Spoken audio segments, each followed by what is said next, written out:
7 true scary stories that happened and will keep you awake after watching this. 7 true scary stories that actually happened, that were reported, that left real people unable to sleep, unable to forget, unable to explain. You are about to hear all 7 of them. And I need you to understand something before we begin. These are not fictional tales written by some horror author sitting comfortably in a warm room. These are accounts from real people, in real places, in the United States of America, documented, investigated, and in many cases, still unsolved. Lock your door, turn on a light, and whatever you do, do not watch this alone. We begin in a small town in rural Tennessee. The year is 2009. A family of 4, a mother, a father, and 2 young children, moves into an old farmhouse on the outskirts of Millbrook County. The house had been vacant for 11 years. The real estate agent told them it had belonged to an elderly man named Harold, who passed away quietly. Natural causes, she said. Nothing to worry about. The family believed her. They had no reason not to.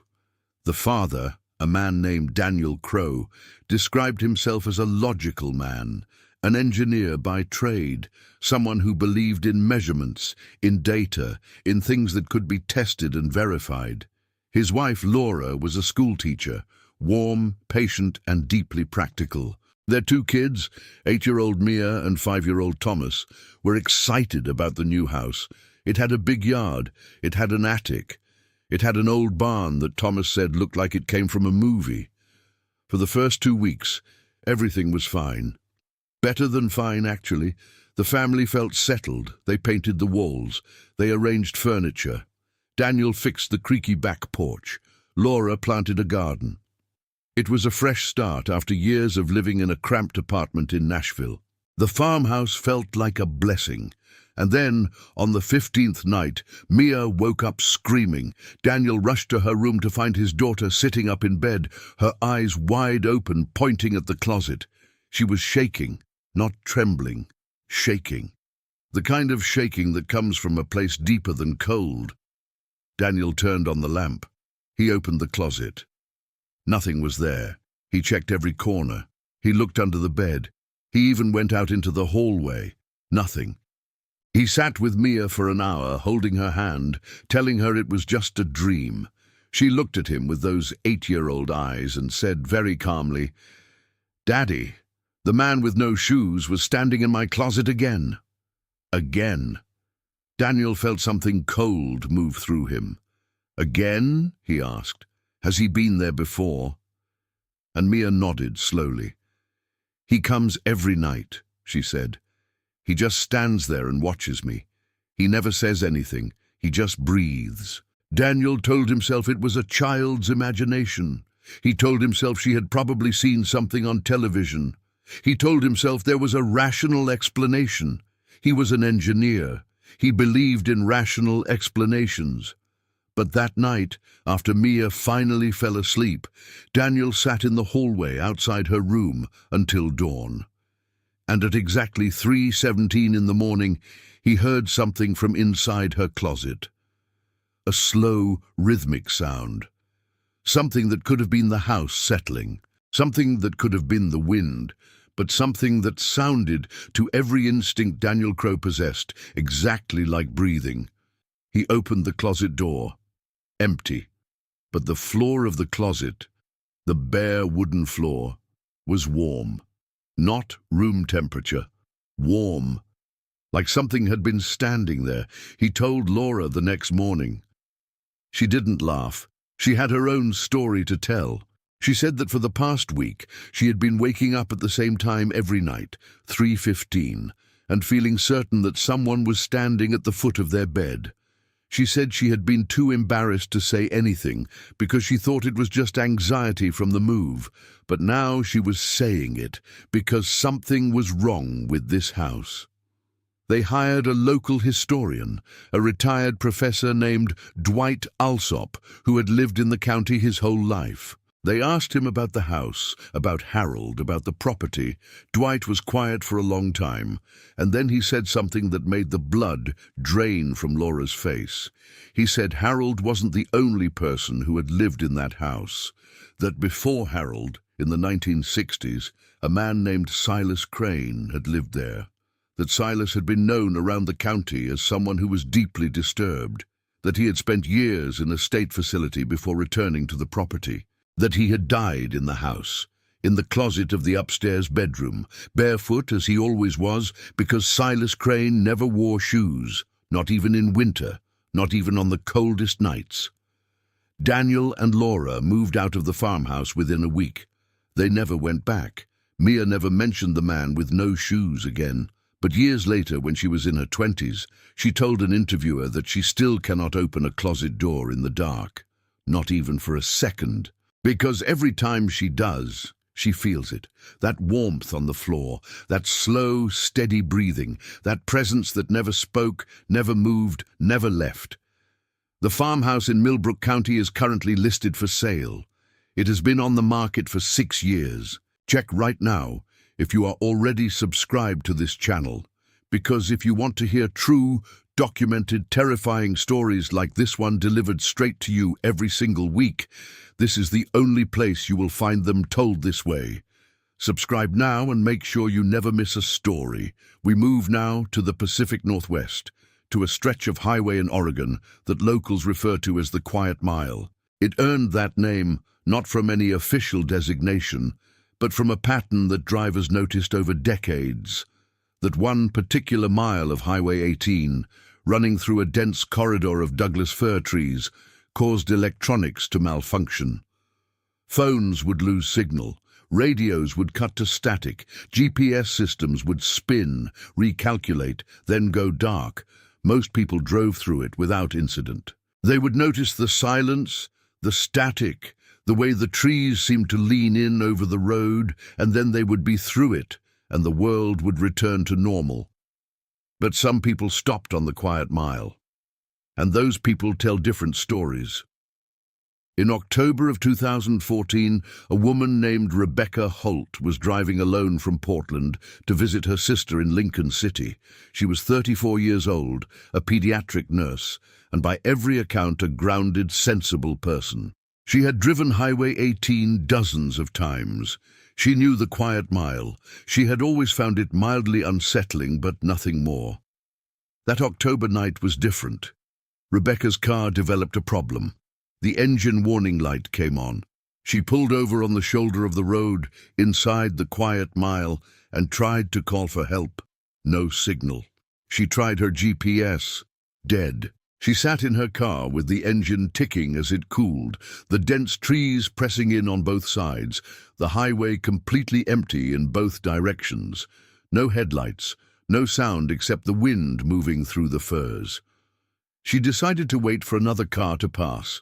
She waited for 40 minutes. Not a single vehicle came in either direction, and then she heard something outside her car.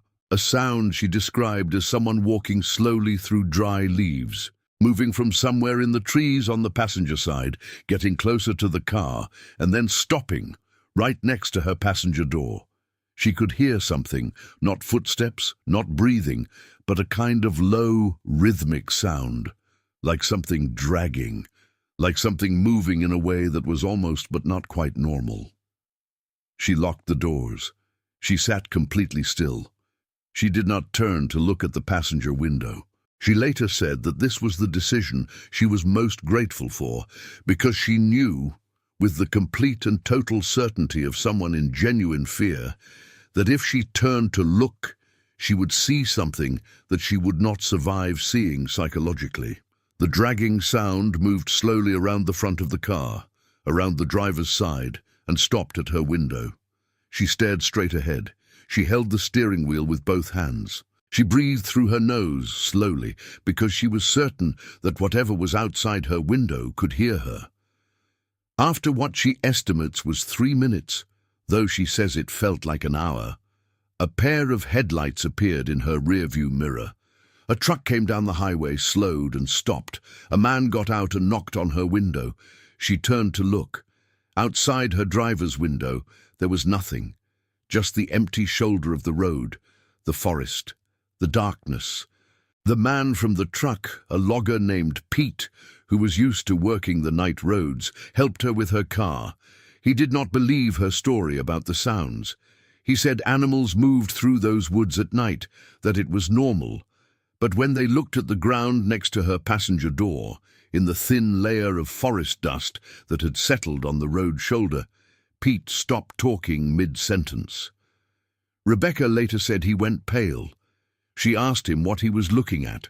He said, "Those aren't animal tracks." He could not explain what they were. He took a photo on his phone, but when they drove out of the quiet mile, the photo was gone, deleted, or never saved, or something else. Neither of them could say. Rebecca drove to her sister's house and sat at the kitchen table until sunrise. She has not driven Highway 18 at night since then. She requested a transfer to a hospital closer to the coast, so she would never need to. Oregon's Department of Transportation has received multiple reports over the years of unexplained incidents on that stretch of road. They attribute all of them to driver fatigue and poor cell coverage. They have no record of unusual animal activity in the area. They also have no record of what those tracks looked like, because neither Pete nor Rebecca ever told an official. They both said the same thing when asked why not, that no one would have believed them. And that putting it on record felt like inviting whatever it was back into their lives. The quiet mile is still there. It is still quiet. Third story, Chicago, Illinois, winter of 2018.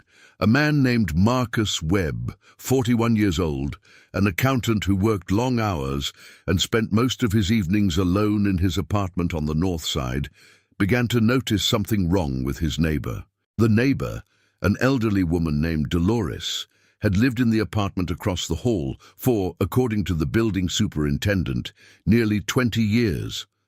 Marcus had spoken to her maybe a dozen times in the 3 years he had lived in the building. She was quiet. She kept to herself. She collected her mail early in the morning. She never had visitors. She sometimes left small handmade notes on the bulletin board in the lobby, wishing the other tenants a happy holiday. Marcus thought of her the way most city people think of quiet neighbors, as a background presence. There, but not quite real. A face he recognized without really knowing. But in the winter of 2018, something changed. It started with the smell, a faint, sweet, deeply unpleasant odor that seeped into the hallway from under Dolores's door. Marcus noticed it first in November. He told himself it was cooking. Something left too long on the stove, but the smell didn't go away. It deepened over weeks. It became something that made him breathe through his mouth when he passed her door. He knocked once and got no answer. He assumed she was asleep. He began to realize that he had not seen Dolores in a very long time. He tried to remember the last time. He could not. He checked the mail slots downstairs. Hers was overflowing. He went to the superintendent, a man named Gus, who had worked the building for 12 years. Gus went pale when Marcus described the smell. Gus called the police that afternoon. What they found inside Dolores's apartment I will not describe in full, but I will tell you this. According to the responding officers, Dolores had passed away sometime in early October, nearly 2 months prior. She had been alone. She had no family who knew where she lived, no emergency contact. She had lived and passed completely invisibly in an apartment 12 feet from Marcus's front door, and the world had simply continued around her without noticing. Marcus was deeply shaken. He had difficulty sleeping. He felt a weight of guilt that he could not shake, even though everyone told him there was nothing he could have done. He had been a good neighbor by every standard definition. He had been pleasant. He had been respectful of her privacy. He had done nothing wrong. But guilt is not rational, and Marcus Webb began to struggle. He started seeing a therapist. He began slowly to process it. He thought about Dolores constantly, her small notes in the lobby, the careful handwriting. The way she always wished everyone a good day without exception. He began to do small things to honor her memory. He started leaving notes in the lobby himself. He started saying good morning to neighbors he had never spoken to. He became, in small but meaningful ways, less of a background presence in his own building. And then, 4 months after Dolores's apartment had been cleaned and emptied and repainted and re-rented, Marcus found something. He was helping a new tenant who had locked herself out of her apartment, standing in the hallway while she called the super, and he looked down at the floor. There, in the narrow gap between the hallway baseboard and the floor, exactly in front of what had been Dolores's door, was a folded piece of paper, small, old, the kind of paper that yellows around the edges. He picked it up. He unfolded it. In handwriting he recognized immediately the careful looping cursive from the lobby notes. It said, "Thank you for noticing." No one had noticed in such a long time. Marcus stood in the hallway for a very long time. He does not know when the note was written. He does not know how long it had been there. His therapist told him it was most likely something Dolores had written years ago that had slipped down behind the baseboard, that it was a coincidence, that the human brain finds patterns and meaning in random things, especially when grieving. Marcus kept the note. He framed it. It hangs in his apartment today. He says it is the most important thing he owns. He also says that some nights, when he walks past it on the way to bed, he is not entirely sure it means what his therapist says it means. If you are watching this and you have an elderly neighbor you have not spoken to in a while, go knock on that door tomorrow just to say hello. You may never know how much it matters. Fourth story. Louisiana. Deep in the Bayou country south of Baton Rouge, there is a stretch of swamp road that the locals call the Nuit Road, Night Road, because of the dense canopy of cypress trees that blocks out all sunlight, even in the middle of the afternoon. In the summer of 2016, a team of 3 documentary filmmakers traveled to this area to make a short film about local folklore. Their names were Jordan, Cass, and Eli. They had been making independent documentaries together for 6 years. They were experienced travelers. They had filmed in difficult conditions before, conflict zones, disaster zones, remote wilderness. They were not easily frightened. They spent 3 days in the area, interviewing locals, gathering footage of the bayou, capturing the sound of the swamp at night, the frogs, the insects, the water moving in the dark. On their 3rd night, they decided to film on the Nuit Road after dark. Several locals had told them about the road's reputation, stories going back generations about strange sights, strange sounds, lights that moved without any source. The filmmakers were interested in the folklore angle. They were not expecting anything real. They set up their cameras at both ends of a quarter-mile section of the road. Jordan operated the main camera at the south end. Cass handled audio. Eli walked the middle of the road with a handheld camera, capturing the ambient footage they would use in the film's quieter sequences. They had been filming for about 20 minutes when Eli stopped walking. Jordan, watching through his viewfinder from the south end, saw Eli stop. He saw Eli turn to face the tree line on the left side of the road. He watched Eli stand completely still for approximately 90 seconds. Then Eli turned around, walked back to Jordan's position and said very quietly, "Kill the lights." Jordan turned off the camera light. Cass turned off her monitoring display. They stood in total darkness. Jordan whispered, "What did you see?" Eli didn't answer immediately. He was still looking toward the tree line. Then he said, "I don't know. Something is in the trees. Something big, just standing there, watching us." They stood in the dark for several minutes. Nothing moved. Jordan quietly asked if they should leave. Eli said yes. They packed up their equipment in silence and walked to their vehicle, which was parked at the end of the road. They drove back to their motel without speaking. The next morning, they reviewed the footage from the previous night. Jordan's camera, which had been rolling continuously even after he turned off the light, had kept recording in near total darkness. The infrared sensor on the camera, a function they had not been using actively, had continued to capture heat signatures. And in the footage, in the tree line where Eli had been staring, there was a shape, upright, still, approximately 7 feet tall, with what appeared to be two sources of reflected heat. Not eyes, they told themselves, not necessarily eyes, but 2 points that were warmer than everything around them. Watching the road, the shape did not move during the entire recording. It was simply there, standing, watching. They submitted the footage to a wildlife biologist at Louisiana State University who analyzed it for 3 weeks. His conclusion was that the shape was consistent in size with a large bear, though bears of that size were unusual in that particular region, and the posture was not typical of bear behavior in that environment. He also noted that whatever it was, it had remained completely still for the entire 42 minutes of footage, something he described as highly unusual for any large animal. The documentary they had gone to make was never completed. Jordan, Cass, and Eli went their separate ways professionally within the year. When asked about the footage in a podcast interview 2 years later, Jordan said something that has stayed with anyone who heard it. He said, "I filmed in places that were dangerous. I've been in situations where I was genuinely afraid for my physical safety.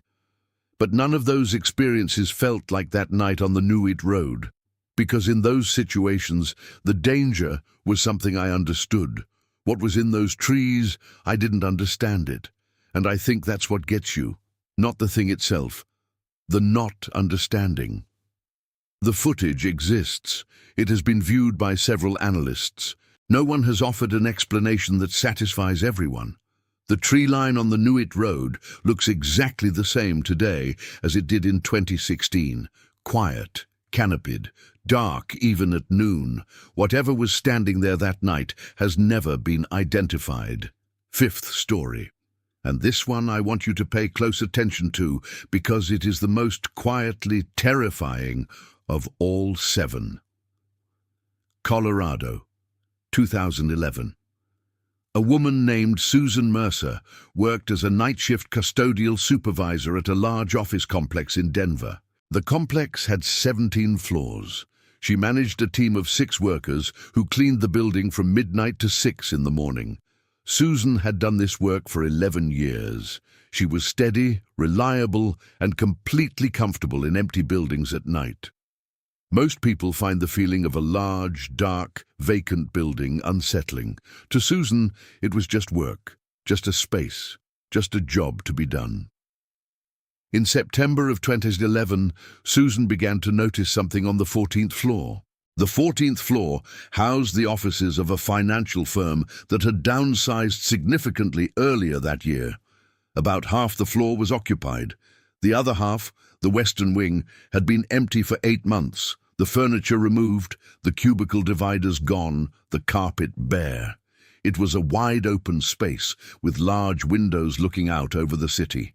Susan's team cleaned it every night, even though no one used it, because the contract required it. The thing Susan noticed was this. Every night, when she entered the western wing of the 14th floor, the chairs in the break room at the end of the wing were moved. Not dramatically, not knocked over or stacked, but moved slightly. Never in the same configuration as she had left them the night before. She would arrange them neatly around the table at the end of her shift. She would come back the next night, and they would be slightly different. One pushed back at an angle. One turned sideways. Once one was moved to the far corner of the room, facing the wall. She mentioned it to her team. None of them admitted to moving the chairs.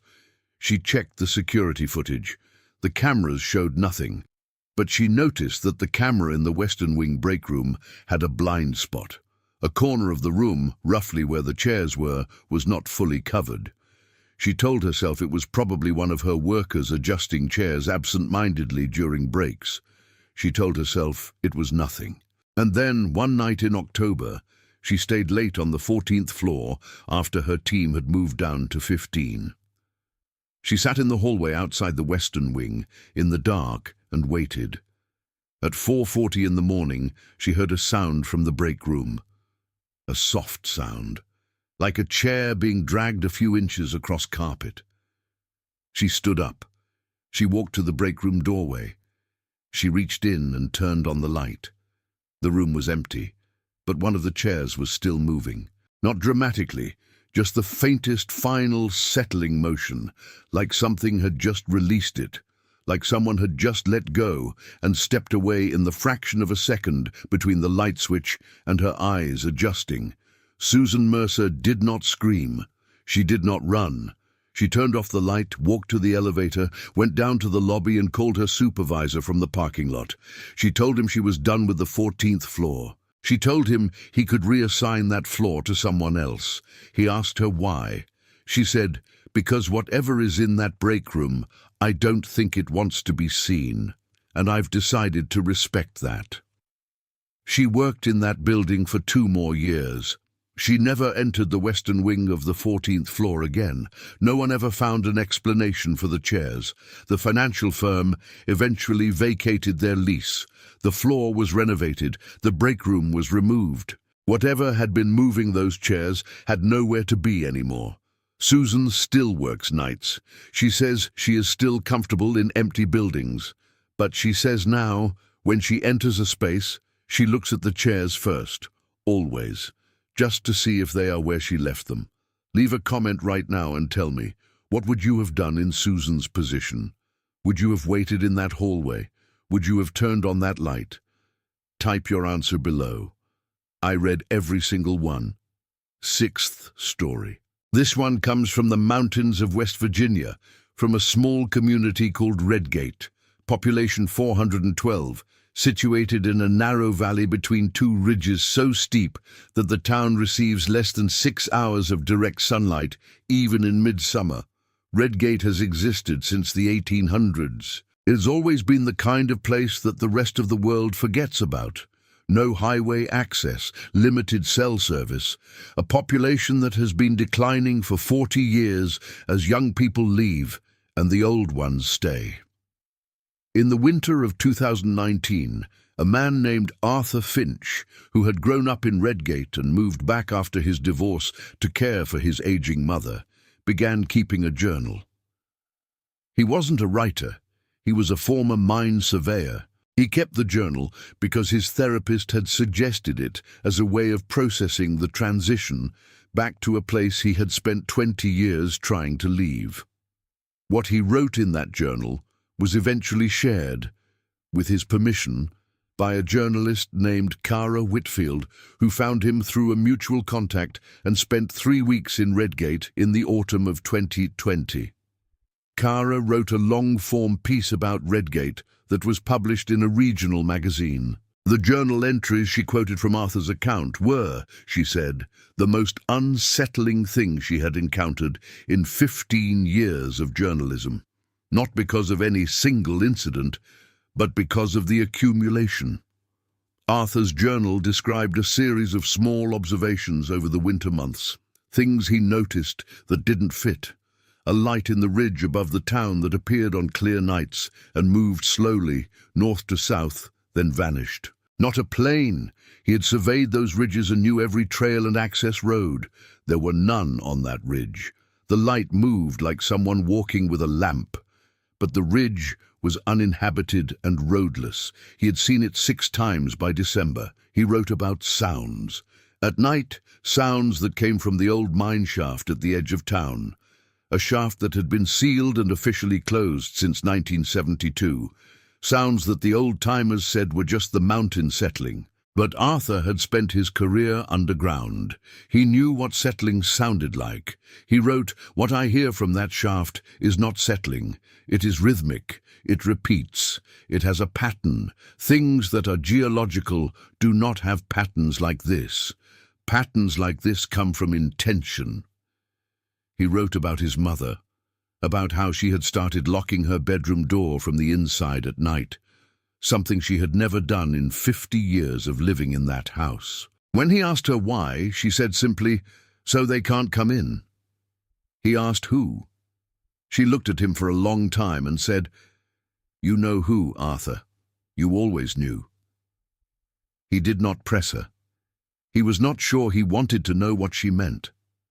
Cara Whitfield drove out of Redgate after her 3 weeks there and wrote her article. She described Redgate as a place that felt suspended, between past and present, between occupied and abandoned, between what was there and what was no longer. She said the residents she spoke to were friendly, open, and entirely matter-of-fact about the things Arthur described. They did not dramatize them. They did not try to explain them. They simply acknowledged them the way you acknowledge weather, as a condition of living in that place, something that was simply there.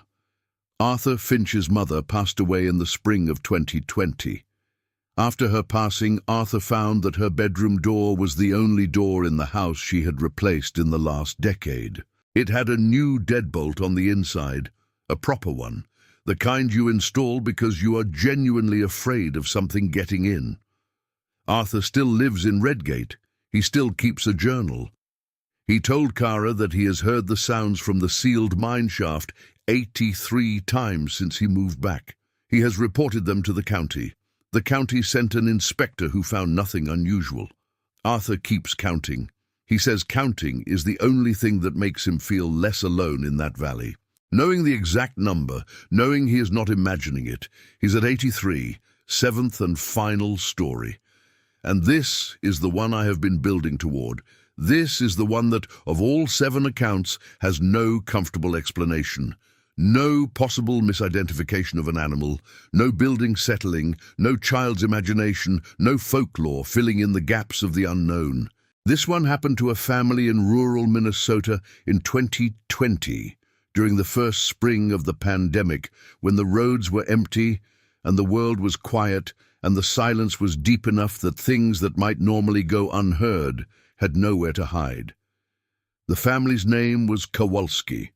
Father, mother, 3 children.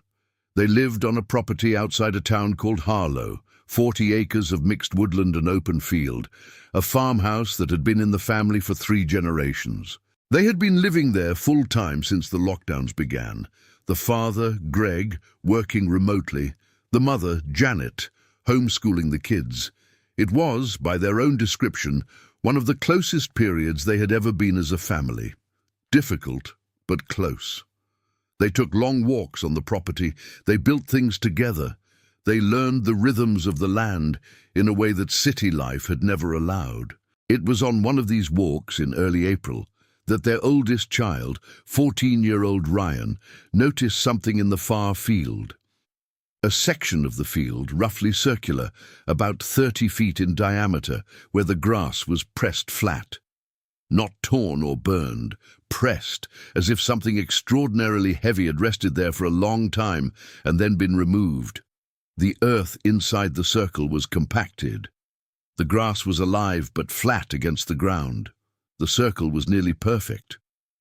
Greg told Ryan it was probably from large farm equipment, a neighbor's tractor, a storage tank that had been set there years ago. Ryan accepted this. They moved on. But Ryan went back to the circle every day that week. He measured it with a tape measure he had taken from his father's workshop. 31 feet, 2 inches in diameter. He took photographs.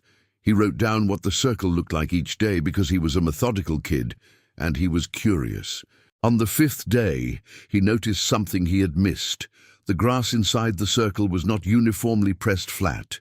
In the very center, approximately 8 feet across, the grass grew normally, as if whatever had pressed down the outer ring had left the center untouched, a ring of pressed grass around a normal center, like an enormous footprint, like a 0. He showed his father. Greg called a friend who farmed the adjoining property. The friend came out, looked at it for a long time, and said he had seen something similar once before, 20 years ago, in a different part of the state. He didn't say what he thought it was. He just said, "Fill it in, plant something there, don't leave it open." Greg asked why. His neighbor said, "Because open spaces like that are invitations, and you don't want to be offering invitations right now." Greg and Ryan spent an afternoon turning the soil inside the circle, breaking up the compacted earth, scattering grass seed. Within 2 weeks, new growth had filled it in. The circle was gone. But on the last night before they disturbed it, the night of the 5th day, after Ryan had shown his father, after they had discussed what to do, Janet woke up at 2:01 in the morning with the certainty that someone was standing in the field. She went to the bedroom window. She looked out over the dark field. She could not see the circle from the house, but she could see the field, and in the field, at the far edge of the tree line, there was a shape, dark against dark, still, the size and posture of a person, though she could not be certain of that. She watched it for 5 minutes without it moving. She went to wake Greg. When they both came back to the window, the shape was gone. The field was empty. They never discussed it with Ryan or the other children. They planted the grass the next day. They watched the new growth come in. Life continued. Ryan is 17 now. He is studying environmental science. He still has the photographs he took of the circle. He has them in a folder on his computer labeled simply April 2020. He has shown them to several people. He has never shown them to anyone who was able to explain what he photographed. And Janet Kowalski, who is not a dramatic person, who did not use the word frightening or terrifying when she described what she saw in the field that night, used a different word. She said it was wrong, that the shape in the field was wrong, that it was there in a way that felt like it should not have been there, like something that had followed the invitation, like something that had come to see what had called to it and found the circle still open and come close. She said, "I don't know what we were dealing with. I just know that when Ryan covered it up the next morning, I felt like we closed a door, and I was very glad we closed it before whatever was outside came all the way in."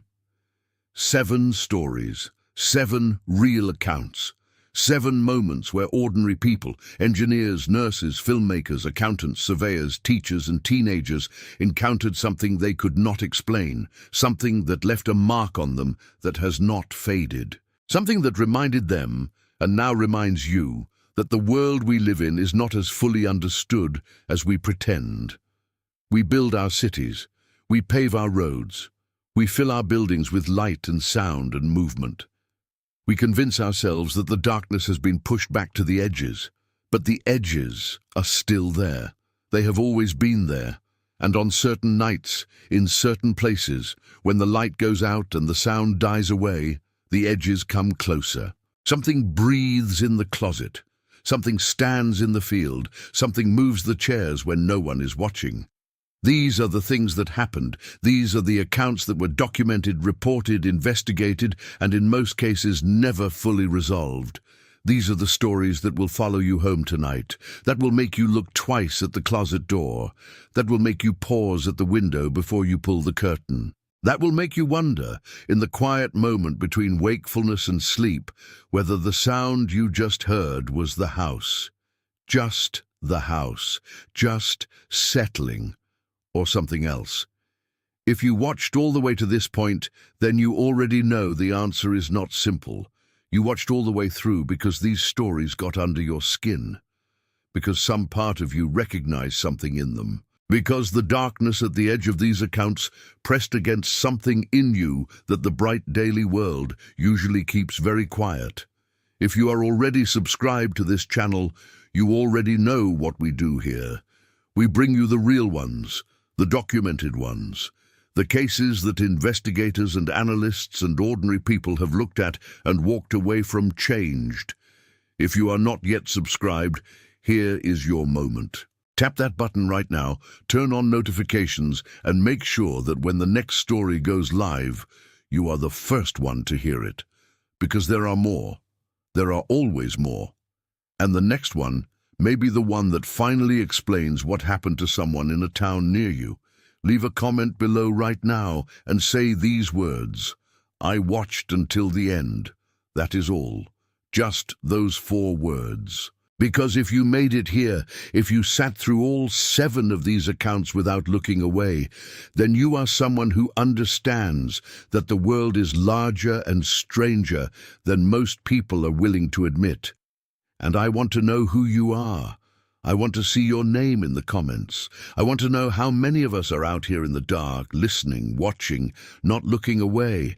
If these 7 stories moved you, if they made you feel something real, give this video a like. It takes 1 second and it means the world. Every like tells the algorithm that real people are watching real stories and that more of them deserve to be heard.